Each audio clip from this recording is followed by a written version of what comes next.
This is our third show in this series, and I've yet to mention former Bachelor contestant Mike Renner of CBS Sports. How's it going? I was hoping you hadn't mentioned it, but The Bachelorette, bro. The Bachelorette. Oh, sorry. So I'm not up to speed on my bachelorette terminology. He was on the Bachelorette, one of the contestants. Yes. that was 8 years ago now. Damn, getting old. But yeah, I'm excited to talk this quarterback class. Actually, I have some interesting.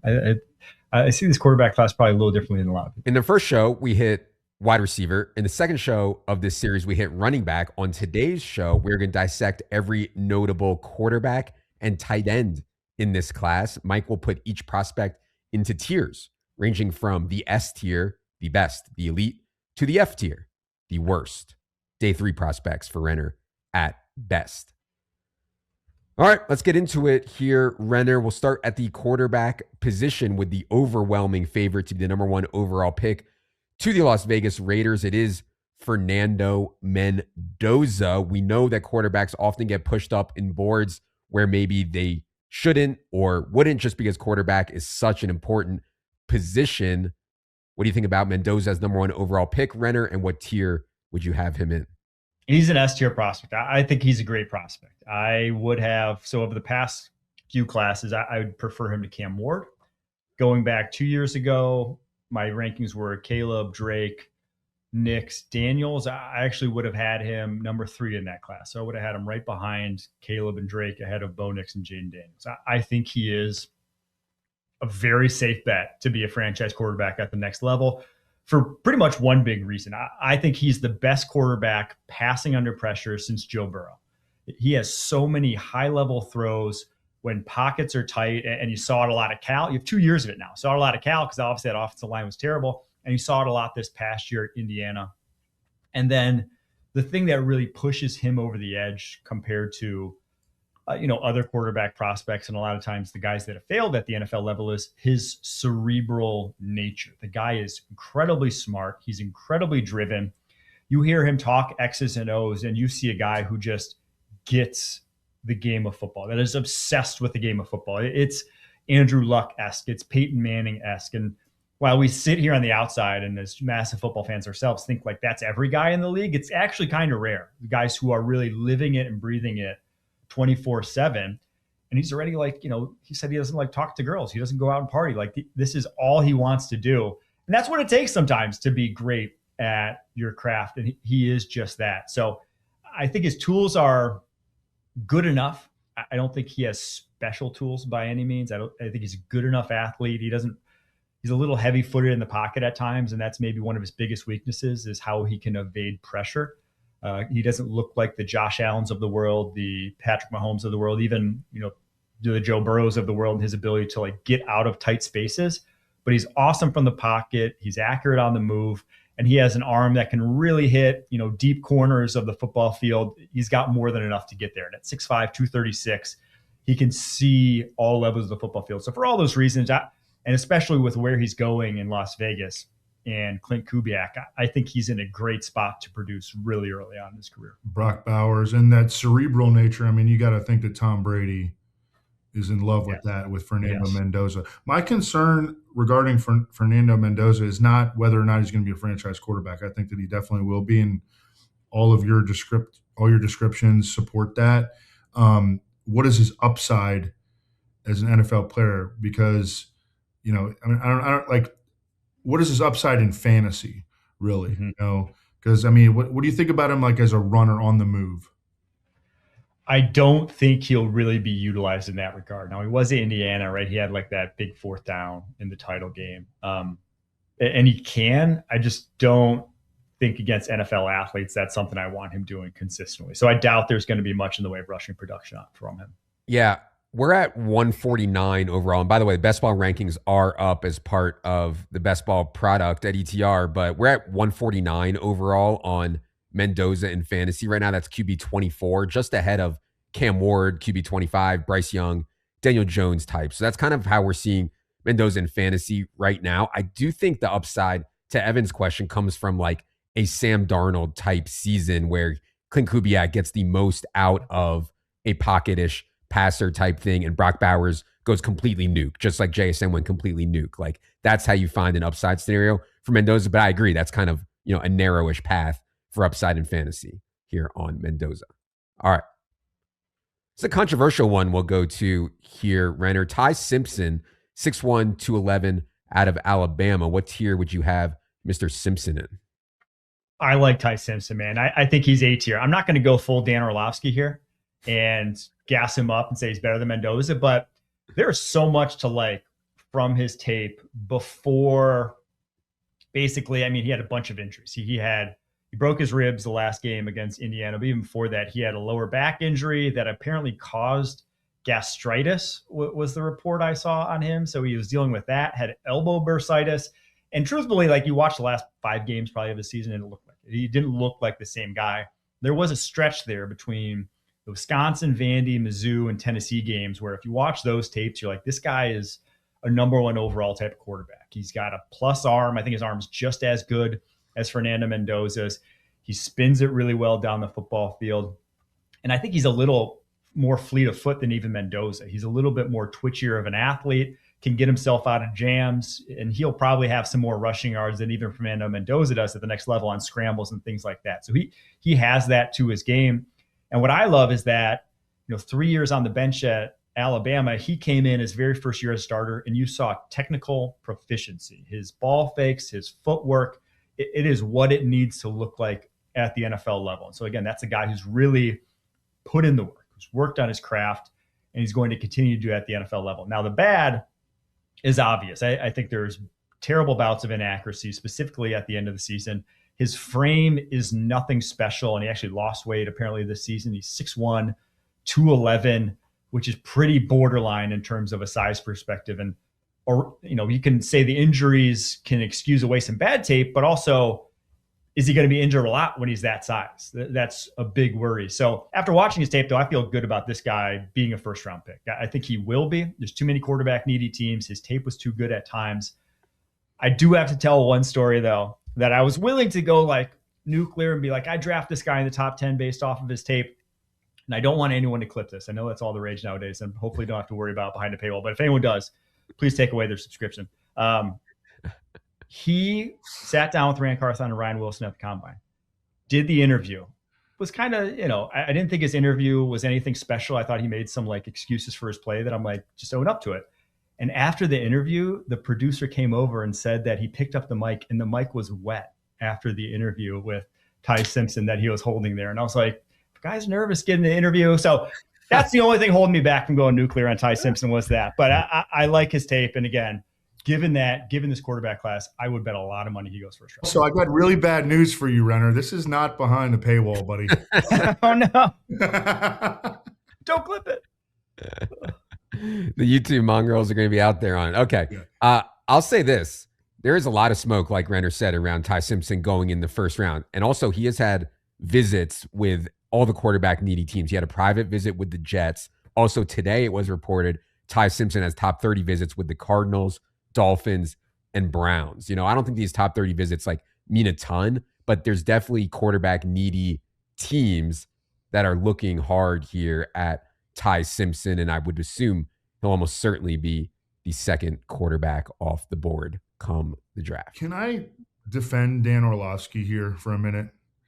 Because I think he's getting a really bad rap for sort of an interview that he did that he was obviously not in the right frame of mind, emotionally, and he felt like he was being attacked, and he didn't respond to that in the best possible way. But he did not question that Fernando Mendoza has never played in big games. He wanted to talk about the big games. He was like, what big games? Not as in Fernando Mendoza didn't play in any big games, but what big game do you want to talk about? And then he got into one of the games and he broke it down, and McAfee didn't like the way that he broke that down and countered it. And also this connection, people are like, oh my God, I just found out that Dan Orlovsky and Ty Simpson belong to the same agency. Bro, everyone is represented by CAA. Yes. This is not oh, there's some conspiracy going on here. I also think that backup quarterback analysts, who are the best analysts because they understand, they had to be technical in order to get where they were. Trent Dilfer does this. He loved Colt McCoy. And Colt McCoy clearly didn't have NFL caliber skills, but they can fall into liking more than they should quarterbacks who sort of remind them of themselves, I think. And I don't know that Dan Orlovsky is doing that with Ty Simpson here. I mean, it sounds like, Renner, you think that he's going to be a first-round pick anyway, so he has NFL caliber skills. But I do think that guys that are backup quarterbacks that become analysts, and again, I think that they are the best analysts because they understand the game the best, because they had to understand the game the best to play in the NFL, can fall into traps when it comes to analyzing players who don't have like elite level skill sets. One stat that I think is very indicative and that kind of comes in defense of Dan Orlovsky, and I talked about it when I talked about Omar Cooper, and like Indiana's offense was a little gimmicky. They only had 230, Fernando Mendoza did 230 dropbacks all season long that weren't screens or RPOs. It's only 14 a game that he averaged. That's a really low amount of dropback passing reps, whereas Ty Simpson had 394. So almost double, 164 more true like NFL drop back passing reps on his tape. And Kalen DeBoer's offense, with Michael Penix played in, it's very much NFL passing concepts. That's, those are reps that work in your favor. And I think that is, again, I'd rather have the guy who's done a lot more of it. Now, obviously, this is Mendoza, who's just so much better this year. But the fact that Simpson did that in 1 year, I think is a feather in his cap. All right. Let's go to the third quarterback we're going to talk about, Garrett Nussmeier, 6'1", 205, out of LSU. I've heard a lot of day two buzz. A lot of these round two mocks that I've seen have Nussmeier going to the Steelers there in the second round. Renner, what do you think about the LSU quarterback? I like him, man. But it's a C tier for me. I think there is a lot to like on his tape. He's the son of a former quarterback in the NFL. His dad's, I believe, the OC in New Orleans still. You see that when you watch him play. You just see a guy who understands the game of football, has a feel for the position that, again, comes with growing up in it, seeing it your entire life, being engulfed in it, and getting sort of the kind of coaching he did from his own father. He's very creative in terms of how he attacks windows. He'll attack space more than just throwing to wide receivers, and he plays with great anticipation. But he's 6'2", 203, and he has the weakest arm on this list. When he got to the NFL, it is truly like Brock Purdy tier of arm strength. It would be about as bad as it gets in the league. So there's just not tools to go off of. And then this past year, yes, he says he was dealing with an oblique, very convenient excuse, if that. And maybe he was. He probably was, because his arm actually looked worse than it did even the year prior. He did not have juice to go attack down the football field. So he probably was. But he got benched, man, and it was bad this past year. So really, you're hanging your hat on 2 years ago. He's 24 years old. He's older, limited physically. So there's like a Matt Jones-ish upside here in the right spot. That's kind of his best case scenario, I'll say. And that's why, a guy like that, I think end of, somewhere in the third round is where I would feel comfortable taking a guy like that. Yeah. Father is Doug Nussmeier, recently hired as the Saints offensive coordinator. All right. Well, let's go to another close personal friend of mine, Renner. If we had sat here last year and Drew Allar had declared for the draft, I think he almost certainly would have been a first-round pick. I'm not saying he would have deserved to be a first-round pick. I just think he would have been a first-round pick. You fast forward 1 year, it is an absolute train wreck of a season, to the point James Franklin gets fired, Drew Allar gets hurt, and now you cannot find a single fan anywhere on the planet of Drew Allar. I said this on the rookie show. If you never watched any tape, if you just looked at Drew Allar's size, measurables, arm strength, mobility, you would say he is for sure a first round pick. If you watch the Allar tape, you were like, oh my God, what is this guy doing out there? That's my unprofessional take. Renner, what do you think about Drew Allar? To me, he's a D tier. If he would have come out last year, probably between the B and the C tier for me. I definitely was higher. Obviously, this year could not have gone much worse, but I'm still taking a chance if he's there in like the 4th round.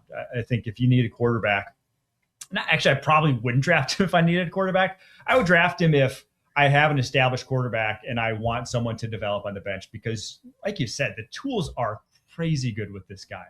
It's not just the size. He has such quick feet in the pocket. He's so easily evades pressure. Did not take a ton of sacks over the course of his career. I think that's one of the best things he does on tape, is consistently get the ball out, consistently not take those negative plays under pressure. And I think he actually has protected the ball well, even if we all remember the interception at the end of the Notre Dame game. I don't think that's a negative for him, is him putting the ball in harm's way. It's just he is not accurate, and truly poor accuracy. Not only poor accuracy, but like he doesn't throw spirals. He has, I don't know if it's mechanics, because he overhauled his mechanics his last year of high school. That was a big thing that they kept waiting for at Penn State. It's like, okay, when is it going to stop being an issue? Well, it never did. Through 4 years of college, he still throws a lot of ducks. He still airmails a lot of balls because it just doesn't come out cleanly. But I mean, he can truly hit 70 plus down the football field with ease. The ball comes out of his hand with gas to every level. There's so much to like, and there's so many good plays on tape from 2024 where it's like a 3rd down and he just like goes and gets them a 1st down. But at this point, I don't see you draft him any higher than that. It's just, when a guy has not fixed the biggest issue, it's hard to believe it'll ever get fixed. Yeah. I mean, accuracy is like the number one thing that is hard to fix at the NFL level, and they can teach these guys a lot. It's hard on accuracy for sure. Drew Allar in the D tier. Worst quarterback grade so far for Mike Renner. 2 more quarterbacks to get to here. Carson Beck is next. 6'5", 233, of course, out of Miami. Everybody knows Carson Beck because of the run that Miami went on. They'll probably be surprised to see that NFL people do not like him very much. Renner, what do you think about Carson Beck? He definitely has the size, right? 6'5", 233. He definitely has started a bunch of games at this point, 3 years between Georgia and Miami. And, had success. Those are winning programs. Went to the Natty. But, like, they didn't go to the Natty because of him. He had, in the wins against A&M and Ohio State, he had 241 total passing yards. This team was there because they had the best defensive line in college football, not because Carson Beck was really lighting it up. I think the UCL tear, so he tore his UCL, had Tommy John after 2024. I think it robbed him of some arm strength. I think his arm was less impressive this year than it was the year prior. And really, there's not a lot of great downfield throws on his tape to speak of. He can operate an NFL offense. Like, he can get the ball out on time. He's a quick processor, underneath distributor. He just isn't super creative. And in big games, more often than not, he just didn't show up. He just didn't have it. He has a lot of duds on his tape where it's just like Carson Beck could have been the difference. If this guy was really a franchise quarterback, he would have gone out there and made a play. You saw at the end of the Natty, throws the game-losing interception. So, like, it was a consistent theme for him that at this point, I think I've just seen enough that pretty much I'm projecting him as a pure backup at the NFL level. I'm not sure I even see starter upside from him the way I could for Drew Allar. Who also keeps seeing enough is like these girlfriends that keep dumping him. I mean, he gets dumped all the time by hot chicks. Does that make him in the F tier? I don't know if he's good looking enough to be a franchise quarterback. I think there might be something to that. He's a D tier. D tier below Allar for you is Carson Beck. Yep. All right. Yeah, he broke up with one of the Cavender twins, I believe. Is that what you're referring to, Evan? The basketball playing twins? Yeah. Yeah. One of them, right? Not both. I think one of them, yes. All right. He's no Ben Sinnott. All right. Last quarterback is one, Renner, that the fantasy community is especially interested in if he can ever get on the field. Kareem talked about this on the rookie draft that we did. Cole Payton, 6'3", 223 out of North Dakota State. We've seen quarterbacks come out of North Dakota State and play in the NFL repeatedly. The reason that people are excited about Cole Payton is because of the rushing upside that he has. Renner, do you think Cole Payton can ever get on the field for an NFL team? I do, man. I'm a big fan of this guy. He's my quarterback 3 and probably C tier just because 1 year at NDSU and competition level is pretty tough there nowadays. Pretty much all the guys with real potential transfer up from the FCS.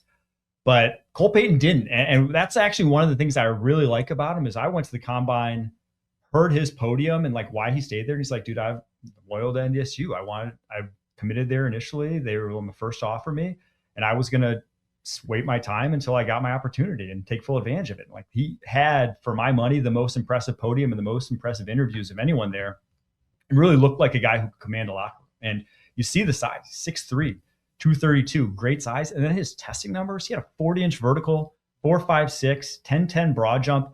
I mean, the rushing ability that you saw at NDSU, where he had almost 900 yards rushing this past year, I think you're going to see that in the NFL. And even if it's not just that, he was probably the best thrower on the move in this draft class that I saw this past year. His ability to outside the pocket, hit downfield targets accurately shows again and again on tape. Now, it's NDSU's offense. You know, think back to when Trey Lance was there. It's run heavy, downfield passing. He actually only had 161 completions all year. And of them, 35 of them were 20-plus yards down the football field. Like, this is a unique offense that you don't really have a ton to go off of, but he's got an NFL arm. He was very accurate on tape this year. It's just processing at an NFL level, obviously the jump up in competition, and then being able to operate NFL pockets is something you didn't see. You just don't see on his tape. But this guy has all the tools to do it. And I loved, you know, the personality that he had and what that would look like in terms of a developmental guy at the next level. There's just a lot to develop from what I've seen from him on tape. You know, we did our dynasty rookie draft last week, and Pat Kerrane, who's super sharp guy, was talking up Cole Payton. Now I hear you talking about, we know that this is a really weak draft in general. I wonder if this dude with his tools, Cole Payton, could be like a surprise, like top 50 pick or something like that. I mean, I wonder if that kind of thing could happen, because I mean, these tools don't come. A 10'10" broad jump on a dude who's 6'3", 232 with a 40-inch vertical, and he's completing all these downfield passes. Like, that's really intriguing. I actually saw Todd McShay's board. He has him in the 60s. So Todd McShay's probably sees him about similar to I do. Like, he's pretty high on him. So it would not surprise me if he's obviously talking to people in the NFL, that there's others that agree with him. I mean, all I can think about is playing this guy in preseason DFS, like give him 3 quarters in the preseason. Let's see if he can run for 100 yards in a game. Exactly. All right. That's going to be it for quarterbacks in this class. Renner's S tier, Fernando Mendoza. A tier, Ty Simpson. No one in the B tier. C tier, Payton, and then Nussmeier.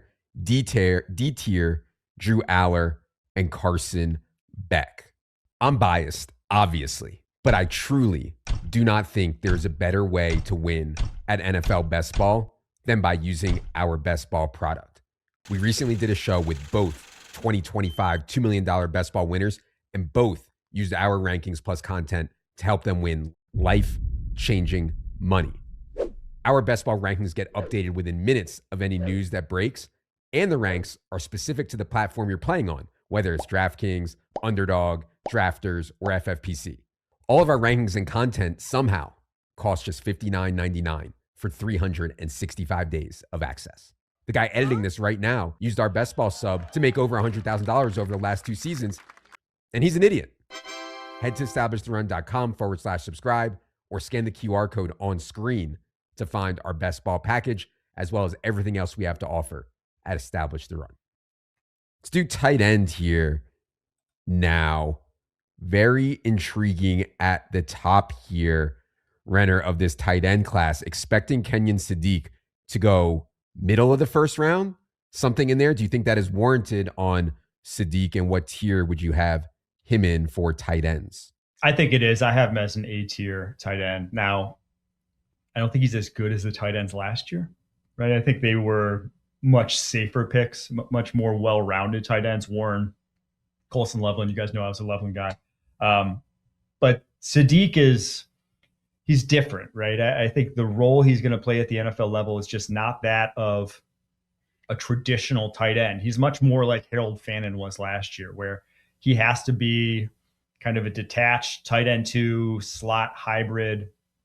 And doing that, I think he can actually be a plus run blocker. He's great on the move. He's very physical. But you're just not saying, hey, I have a need for a starting tight end. Let me draft Kenyon Sadiq. At 6'3", 240, he just can't match power in line. It's just not something I think he's going to be able to do. So I love the athlete, though. I mean, the guy is special. 4.39, 43.5-inch vertical, 11.1 broad jump. Truly the best we've seen since Vernon Davis at the position. And I think as, in terms of ability, he's a more fluid athlete than even Vernon Davis. And I think there's a role in where he can produce as a true, even if you want to split wide, a wide receiver, he can run more routes. I just really worry about his ball skills is the thing. He had a lot of opportunities, whether it's contested situations, whether it's having to adjust where he doesn't do it particularly well. He doesn't have a big catch radius because he's, on the shorter side for a tight end. So I think that's the biggest thing, is that he's just going to have a different usage than your run-of-the-mill, Jason Witten, Rob Gronkowski, Travis Kelce type. That's not who he's going to be.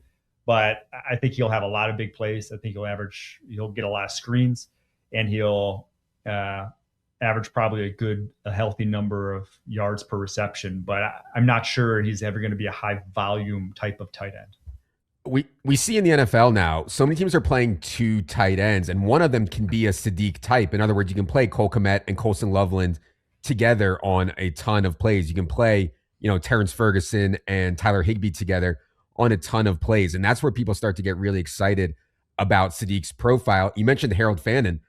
Harold Fannin is a smash in fantasy. I get from the NFL's perspective why he slipped, because maybe he's not the typical inline guy. Harold Fannin can go out and catch 10 or 12 passes in a game. If Sadiq can do that, he runs like a duck. Yeah. I mean, and so I'm kind of torn on this kind of profile. We'll get to some other guys. I'm torn on him too, that have a tougher profile. Yeah. Evan, any more thoughts on Sadiq here? About Harold Fannin, his usage was so unique as a rookie. I mean, they really shoehorned him into that. Kenyon Sadiq scares me because he's so young, and these tight ends have, even Vernon Davis is his universal comp. Vernon Davis, he didn't break out until his 4th year. David Njoku took years to break out. That was a big knock on David Njoku coming out, was his ball skills, as Renner mentioned here with Kenyon Sadiq. And Kenyon Sadiq just turned 21. He's got short arms, all the drops. I don't know. He seems really boom or bust to me. It's also interesting. One of his most popular mock draft locations is to the Rams at number 13, who just drafted Terrence Ferguson. I don't know. I'm skeptical. I think that if he lands in the right spot, he could be an early career smash. But I also think it could take a while, and he could be viewed as a disappointment for a while. I don't know. I think that the outcome here is all over the map. I mean, I've seen comps on some of these athletic guys that broke the combine. I'm thinking of Evan Ingram, Noah Fant, and these were guys that I was on in fantasy for athletic profile, and was just a miss for me, on guys like Fant and Ingram. So yeah, I think it's super interesting profile on Sadiq. Let's go to seemingly the consensus tight end 2 in this class, but maybe not for Renner. Eli Stowers, 6'4", 239 out of Vanderbilt. What people are going to say here, Renner, is that he can't play in line at all. Just convert to wide receiver at this point, because he cannot play in line at all. Do you agree with that? And any more thoughts on Mr. Stowers? I do. That's why I'm probably lower. I have him in the C tier as a late day 2 kind of guy, because he's 239. He really was basically a wide receiver for Vanderbilt. But I'm intrigued by the fact that 3 years ago at Texas A&M, he was listed at 215, and he was a quarterback there. He's only been playing tight end for 3 years, so he's already put on 24 pounds. And at that size, he had a 45.5-inch vertical and a 4.5 140. At that, gaining all the weight that he did, he actually still is a freak athlete. So what can he get to with 12, 15 more pounds? What will he run? Will he still run in the 4.5s? Can he even? And he has a 6'8" wingspan. Like, he's a broad shouldered dude. So I think not right away with him. I even, as a route runner, like, he's not the cleanest of receivers just yet, but you see such high end physical ability, and there's such a strong track record, I'll say, of quarterbacks moving to tight end. It's not uncommon whatsoever that 3-4 years down the line, he could be super productive. I just don't think it's going to happen right away. And I don't think a lot of people are going to let him see the football field right away until he becomes a much better blocker. But with what we've talked about with 2-3 tight ends being on the football field more commonly in NFL offenses, he doesn't even have to, he can be the third tight end. He could be the second tight end. He can be even just called the slot receiver at the next level and still make an impact. So I'm very intrigued, but he's definitely not super fluid and natural as a receiver just yet. He gets by more on pure athleticism than he does true receiving chop. So that's probably why I'm a touch lower, even though the athlete's so special. From a statistical perspective, we see guys like this do not get on the field enough to raise their floor in fantasy. In other words, like Dalton Kincaid comes to mind as someone that only plays 50% of the snaps in the NFL because they do not trust him to do much other than run routes. Mike Gesicki is another one that comes to mind. Like, when Jamar Chase or T. Higgins is out, he can go out there and play a wide receiver type role for you. When those guys are in, it's really hard to trust Mike Gesicki in fantasy. He can totally airball. And that's kind of the way I've been thinking about Stowers. So we'll see, though. I mean, he's an athlete for sure. And like, in order to break out at tight end, you often need to be one of these crazy good athletes like Sadiq and like Stowers. I really like Gesicki as a comp. I think that's kind of who he reminds me of the most. All right. Let's go to Max Klare, 6'4", 246, out of Ohio State. Renner, go ahead on Max Klare. To me, he's the most natural receiver in this draft class. Tight ends often just like the route tree you run. It's a lot of like overs, drags, seams, but then like when you're actually running routes, it's a lot of spot routes. You got to be fluid and got to be able to flip your hips quickly to present targets. And he does that better than anyone else. Like, he is so good at doing just that. You see a guy who's just a naturally coordinated dude. And unfortunately for Ohio State, like, he was one of many. He didn't get fed a lot. But when he was at Purdue, he actually was their leading receiver by 319 more yards than anyone else back in 2024. Like, he was the focal point of the offense. And that's something I always love to see from college tight ends. You saw it last year why I was so high on Fannin and Loveland and Warren, is because those are three guys who had uniquely high target shares and uniquely high usage for their respective collegiate offenses. And Klare is right in that mix. Like, he was the guy for an FBS team, which is just rare at tight end, but it only happens when your guy has it. And to me, Klare has that. The only thing I worry about is he's not particularly explosive. He's not a downfield threat necessarily. He didn't test pre-draft, has an injury, but I would probably put him in like the mid 4.7s, maybe mid to low 4.7s. He's not that explosive, take the top off the defense, but he can just make money underneath intermediate, and he'll get open and he'll haul in a bunch of stuff outside his frame. He's got really good ball skills. So a lot to like in that regard. And then he can play inline. He could be a wide tight end. He's not a special blocker, but more than capable. So for all those reasons, he's probably more back end of the second, probably closer to like back second, early third. But to me, the safest bet after Kenyon Sadiq in this draft class. Do you have a player comp for him, like a veteran NFL player comp for him that pops to your mind? Maybe like a Dalton Schultz type of tight end. I was going to say Freiermuth. I'll say this about Klare. Like, to me, Stowers is, for fantasy, the way higher ceiling option. Yes. But you can make a case that the floor is better on Klare. But from a ceiling perspective, like, there's a reason Stowers is going so much higher than Klare in rookie drafts, even if their draft capital expectation is roughly similar. All right.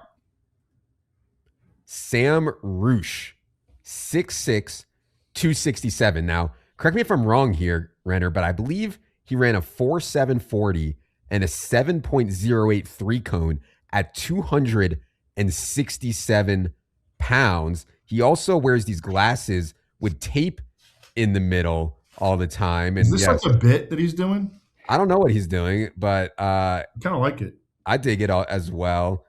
Renner, this dude seems like someone we should at least be aware of when you think of Sam Roush. I have him in the back end of my C tier. He's a very good run blocker too, or very physical. He's one of the few that can match power in line.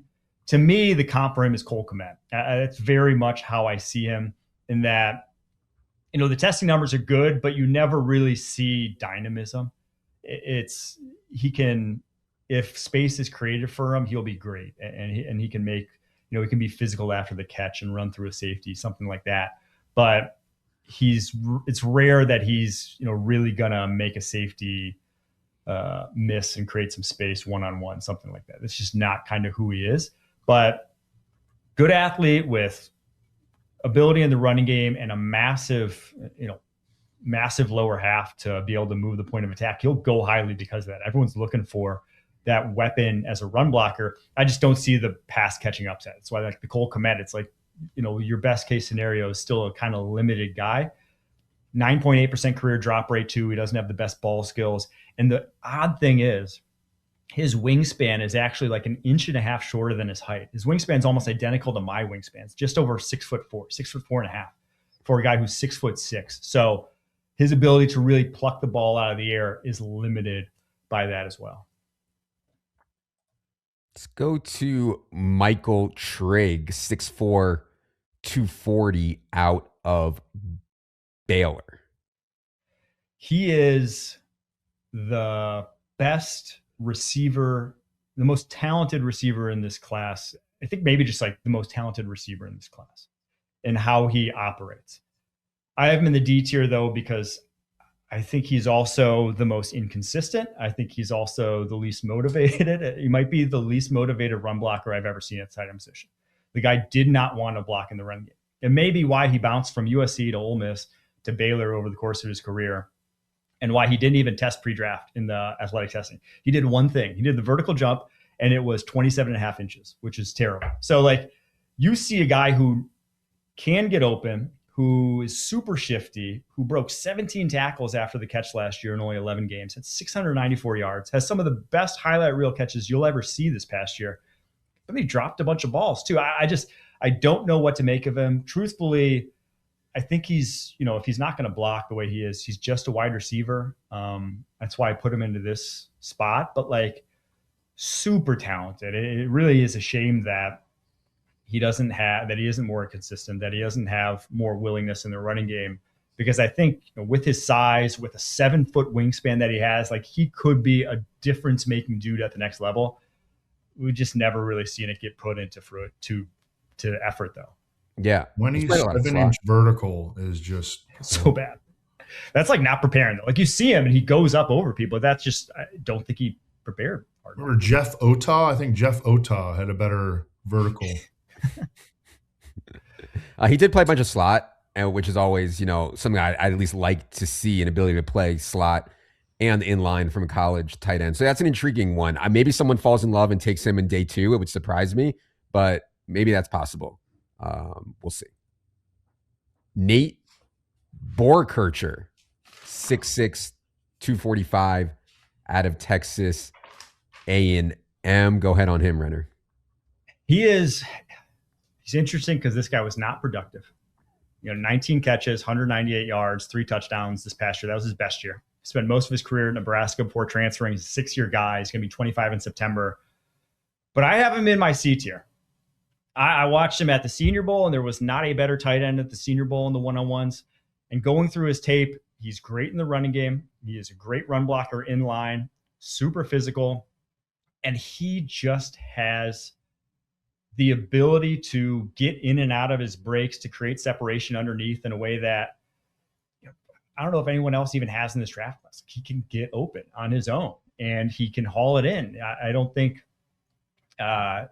only 2 drops for his entire career.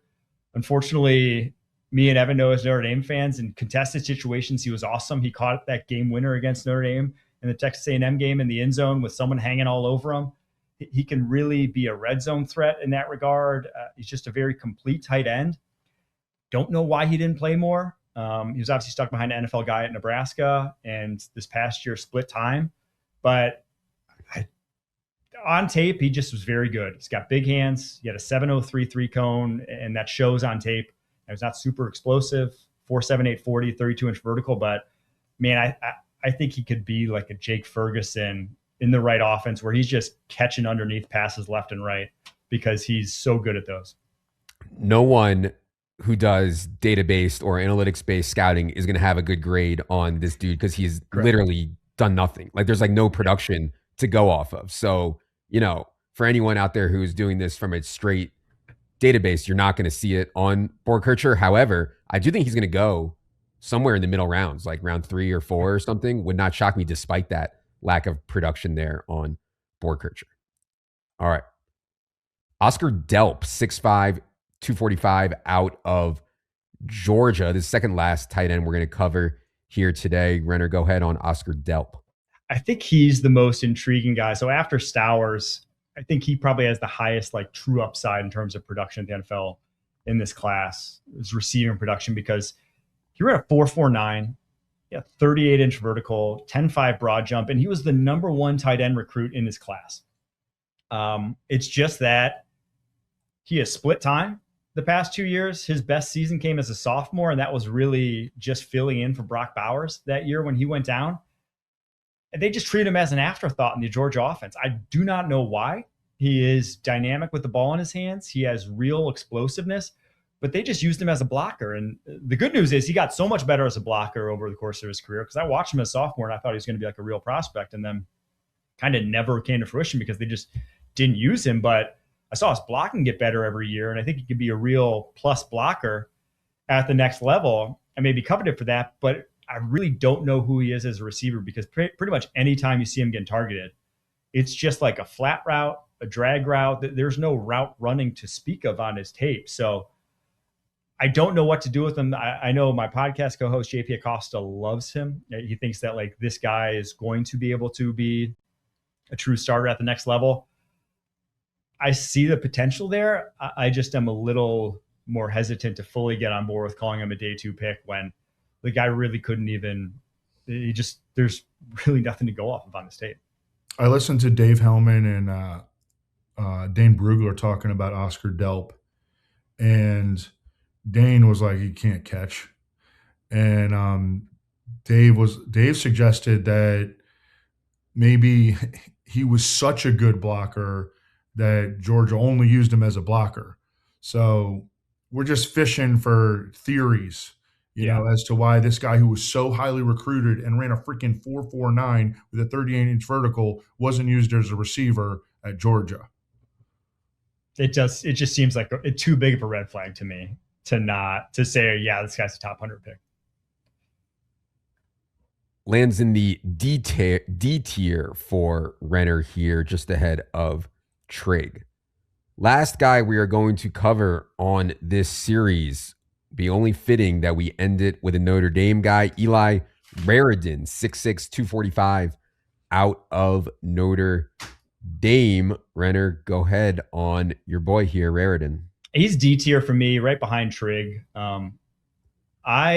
I remember, gosh, what bowl game was it? 2023 Notre Dame bowl game, whatever it was. They didn't make the playoff that year, and they actually went to a bowl. He had an awesome game. And I thought he was going to be, filling in for Mitchell Evans. I thought he was going to be like the next great Notre Dame tight end.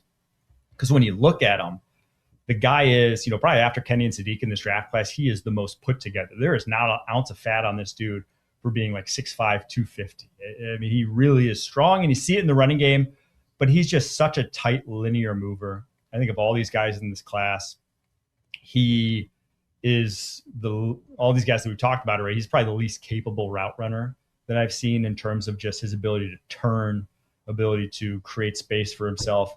You don't see that on tape, but he will run through contact. I think that's his biggest calling card. He's very physical as a route runner on, like overs and drags, try to get a jam on him and he'll just run through it. So and after the catch, he runs through DBs and corners very easily as well. So there's a lot to like in that regard. I just don't see, despite, good testing numbers, I don't see a guy who's a really natural receiver. Yeah. Who was the Ryan Harris? Ryan Harris, I was listening to a game on the radio once, and Ryan Harris was like, Eli Raridon is just an absolute freak athlete.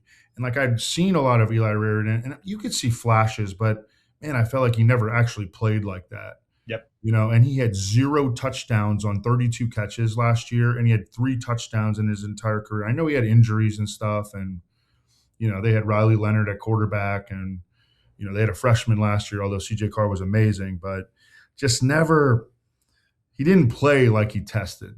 Yes. And those guys, to me, it's always like, I stay away. If you test a lot better than you look on tape, that's a big red flag in my opinion. All right. That is going to do it for our look at tight ends. No one in the S tier for Renner at tight end in this class. A tier, Sadiq. B tier, Klare. C tier, Stowers, Boerkircher, and Roush. D tier, Delp, Trigg, and Raridon. Huge thanks for Renner to imparting his knowledge on us over the last 3 episodes. If people want to find more of your work, Renner, tell the people where they can do so. Find me on X at @MikeRenner_. You can find my draft board over at cbssports.com, and you can find my podcast, search Pushing the Pile wherever you get pods. All right. Really appreciate everyone who tuned in for these last 3 episodes. Highly recommend you watch these on YouTube so that you can see the beautiful tiers that have taken over the YouTube streets. For Silva, for Renner, for Luke, for Ryan, I am Adam. Good luck, everybody.